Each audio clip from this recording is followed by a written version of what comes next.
Hey y'all, so today we're going to talk about Gary Owens and his wife Kenya, well, soon to be ex-wife Kenya, and we're going to break down what she said on Instagram, and we're going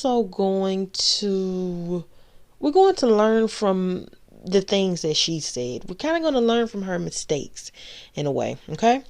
And before I get started, Gary Owens is a comedian. He's white. He's a comedian, and yes, that matters. He's a white comedian. He's also an actor. I think he's on YouTube actually documenting his family. I think it's like a little skit or something. But yes, that's who he is if you don't know. But what really matters is the things that she said and how we need to comb through what was said and how we need to apply certain things to our lives. So let's get started. So on Instagram, Kenya writes, I've never gone to the media. The media goes looking for the paperwork.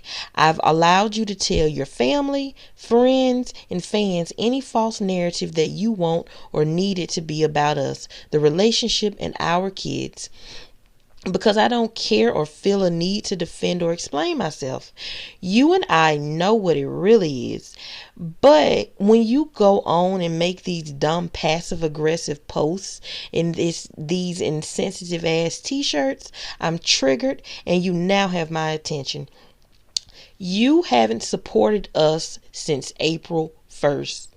Nothing, nada, zero, not electric, water, gas, not insurance, medical, dental, life, car, house, etc. Not groceries, not maintenance for the house, not the gas or maintenance of the cars, not the platinum card that I got for us because you wanted one and you couldn't get one on your own. Not the cell phone you had for 23 years. Instead, you just got another phone number and you didn't pay the bill. All of our bills are attached to my social security number and credit. You have paid the $4,500 mortgage. That's it. I'm sorry, that's attached to your social security number and credit for the first time. But that's it. You haven't seen your daughter in over 6.5 months. You haven't seen your son in over 4 months. This is your choice. You do remember us, right? I guess we were useful when your content was needed, or when I allowed you to live your best life while I stayed back with our kids, the house, and taking care of the business. This is what it is after 23 years of being the only one to have your back 100% of the time. Wow. The new you is a mofo. Do you even recognize right anymore? You've shown lack of care for me maintaining the financial stability and sole emotional support for our kids.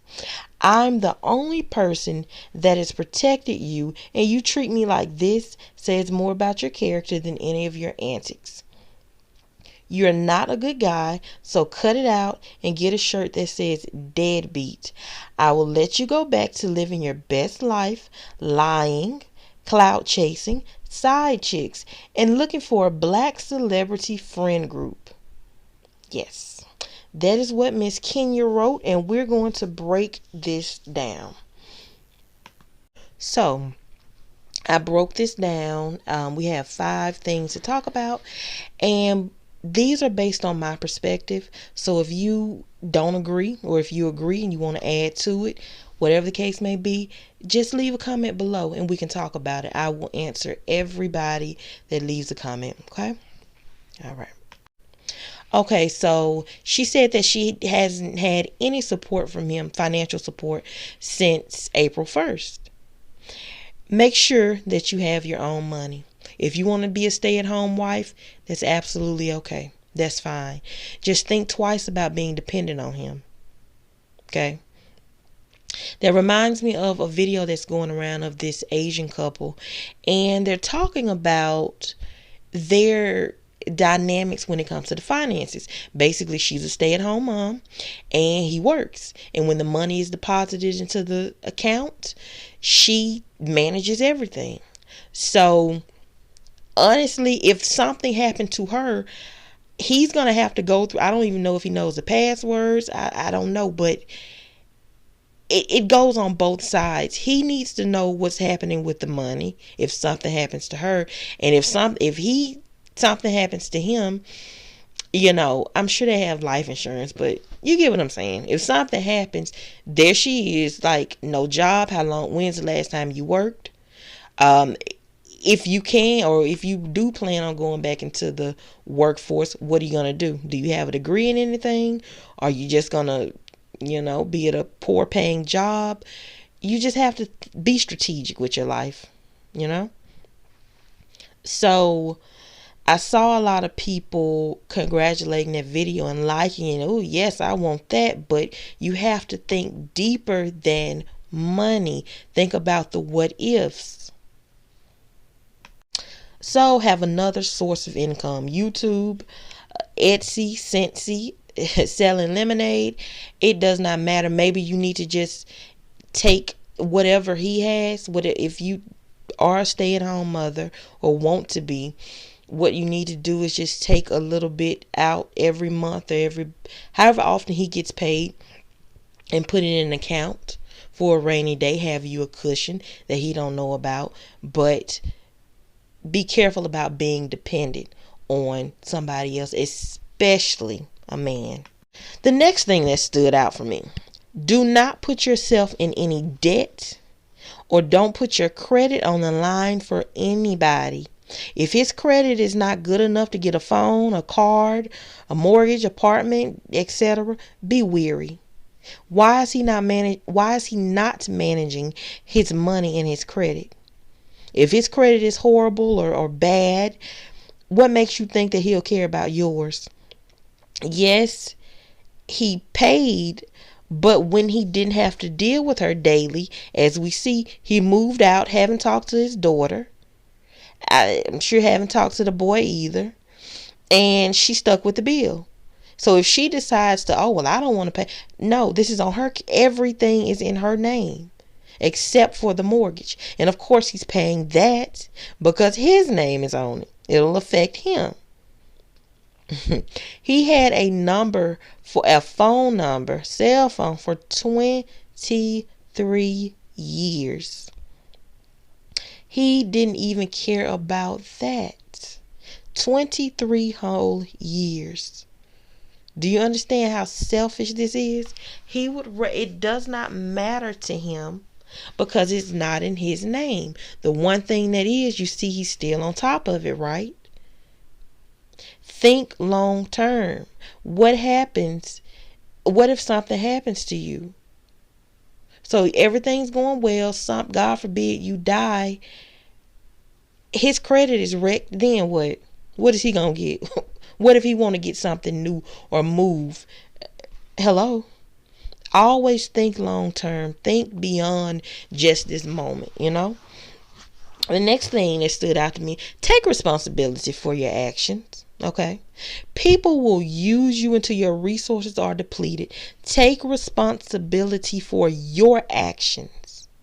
The last thing that you need to do is have a pity party about what they did because you allowed it. She allowed this. Yes, he's trash. Let's go back to the credit thing. She knew his credit was bad. She had to get a platinum card that he wanted because his credit was bad. It was so tarnished or whatever. He needed a cosigner. That's the only way.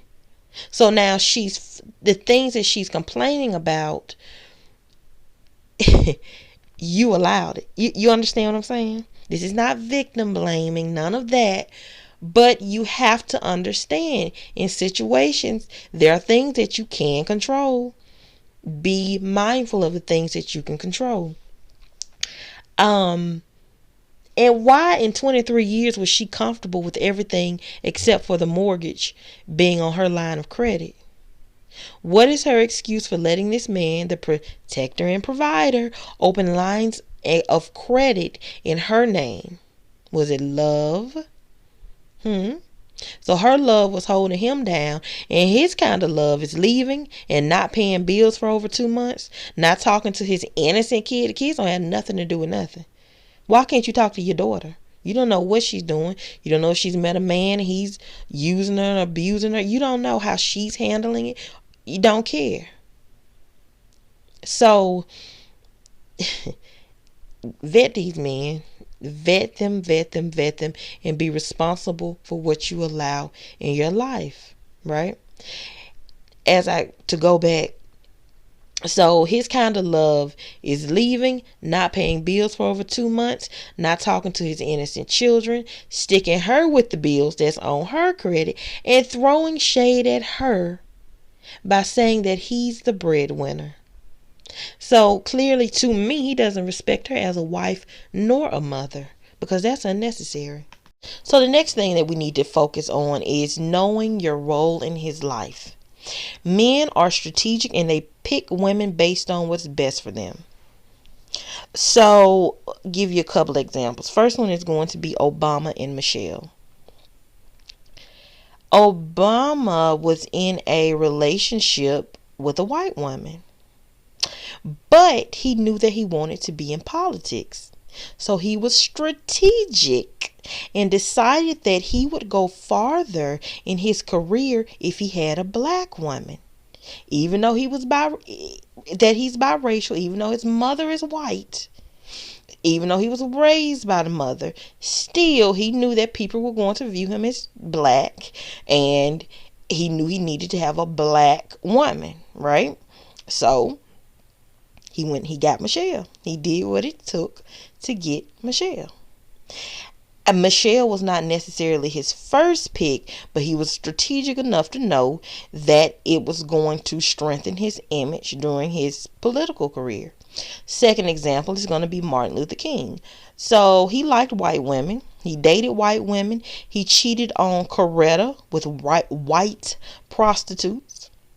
He only married Coretta because his father would not allow him to marry white women. Yes. If you didn't know it, look it up. Keep in mind, men are strategic. Now, did Martin Luther King love Coretta, or did he have some type of love for her? I'm sure he did, but he was strategic. And so he went and got the next best thing, which was a black woman, a light-skinned black woman that was closer in proximity to whiteness. This Gary Owens situation could be an example. Gary could have been strategic and married a black woman because his ultimate goal was to be a successful comedian. His wife being black could solidify him acting roles in comedy specials. If we take an honest look at his career, and if you don't know who he is, look him up. A lot of his identity is based on being married to a black woman and having biracial kids. Without that black wife, he'd just be another basic white comedian scratching to survive with other basic white comedians. He made himself be an outlier. He made himself unique by her blackness. And those biracial kids. He could have been strategic the entire time. So, again, don't be delusional. Be realistic and know what you bring to the table. We all think highly of ourselves. No matter how special we are to ourselves, somebody else can and will benefit from us being in their lives. When you meet men, vet them. Ask them about their past, ask them about their goals, what they're doing now, etc.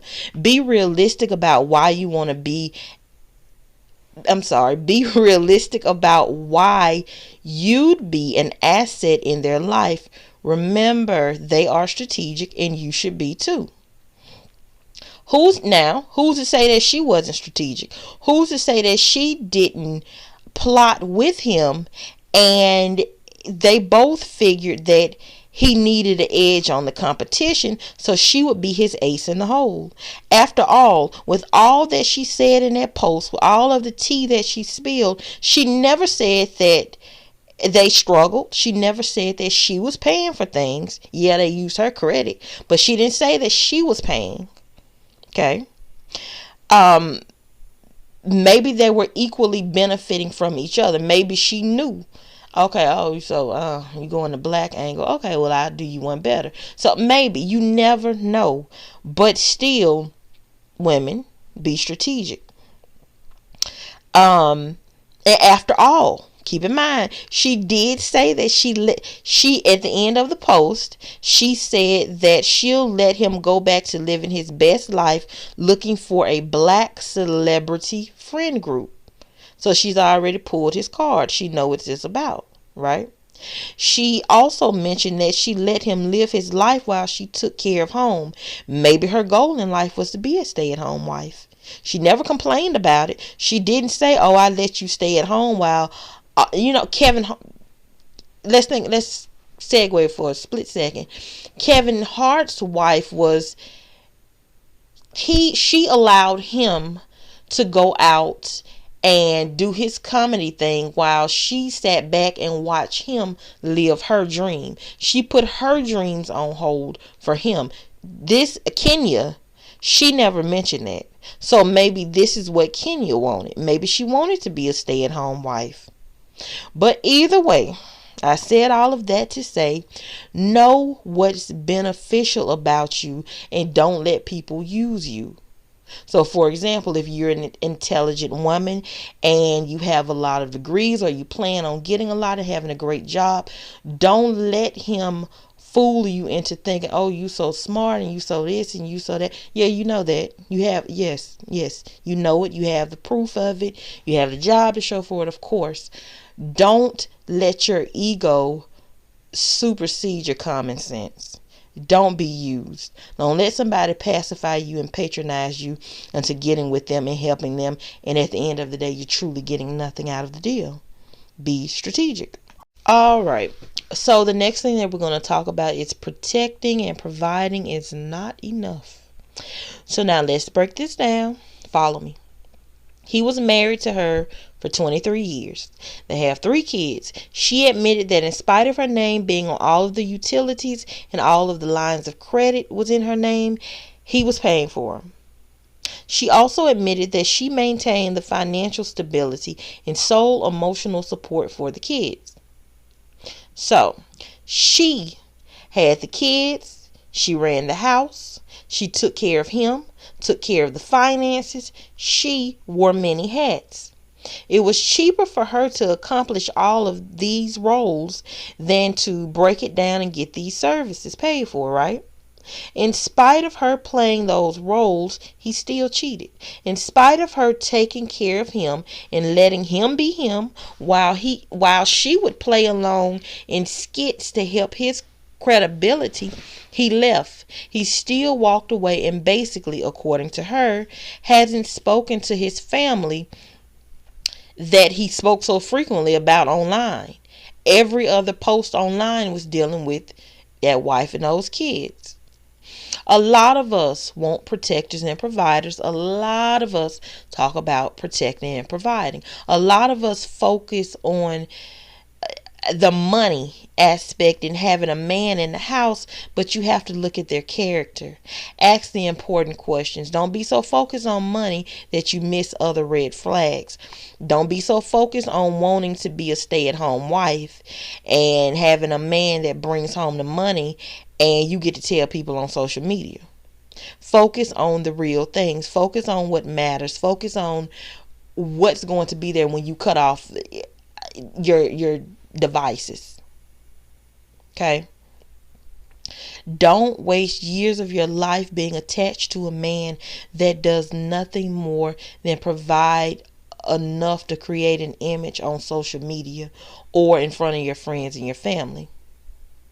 Yes, she had a man that protected and provided. Yes, she had a man that paid the bills. Yes, they have a mortgage, $4,500 a month. So, I'm sure that's a nice house that they're staying in. Yes. Yes. Never heard of him filing for bankruptcy. Never heard of him in the soup line. And never heard of anybody, bouncing checks. None of it. So yes, he protected and provided. But you have to look at the devil that's in the details. He's up and gone without a trace to his family, but he can run to the media. He can take shady pictures. He can say that he's the breadwinner. That's a slap in her face. Oh, so he's the breadwinner. Yes, you make the money, but what did you do? You handed the money over and she was the one that executed it. Remember, I just said she had the kids. She put her life on the line having his children. She ran the house. She took care of him. She took care of the finances. She wore those hats. But yes, he was the breadwinner. That's the least you can do. So the point is, yes. Yes. She had a man that protected and provided, but he's gone. He's shading her on social media. This is why you think about multiple things when choosing a partner. Look for characteristics in your potential mate.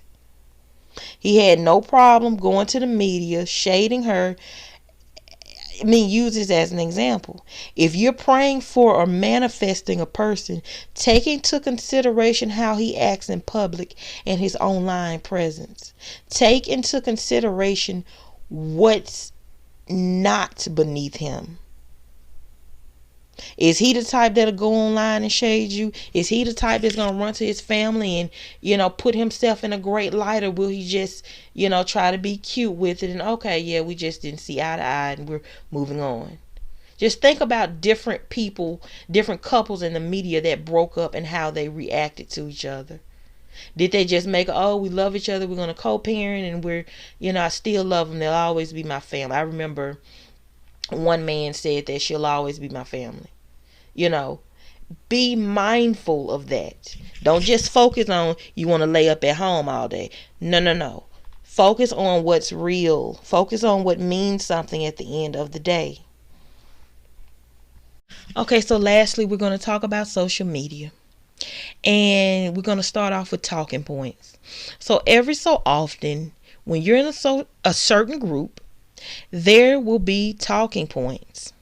There's going to be popular talking points, popular topics, right? Right now, currently, there's quite a few going on. They get regurgitated. But one that I'm seeing right now that's bothering me because no further advice is given is leave black men alone. Now, before you leave and give me a thumbs down, just hold on, just listen to me. Hear me out, okay? So, before we get started, I have to acknowledge this. Black women are harmed and killed more often than any other group of women, and it's at the hands of black men. It's at the hands of black men because primarily black women date black men. Just is what it is, right? So, my thing is this. Don't let your hatred, fear, or trauma, or listening to, people in your little groups encourage you to be foolish and make a misstep.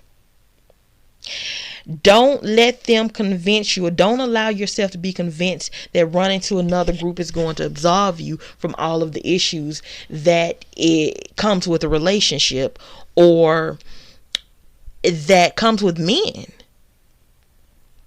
Right? I have absolutely no issue with anybody dating who they choose to date. I believe that you're supposed to go where you're loved and celebrated and wanted and paraded around, and that's where you need to be. That's where home is.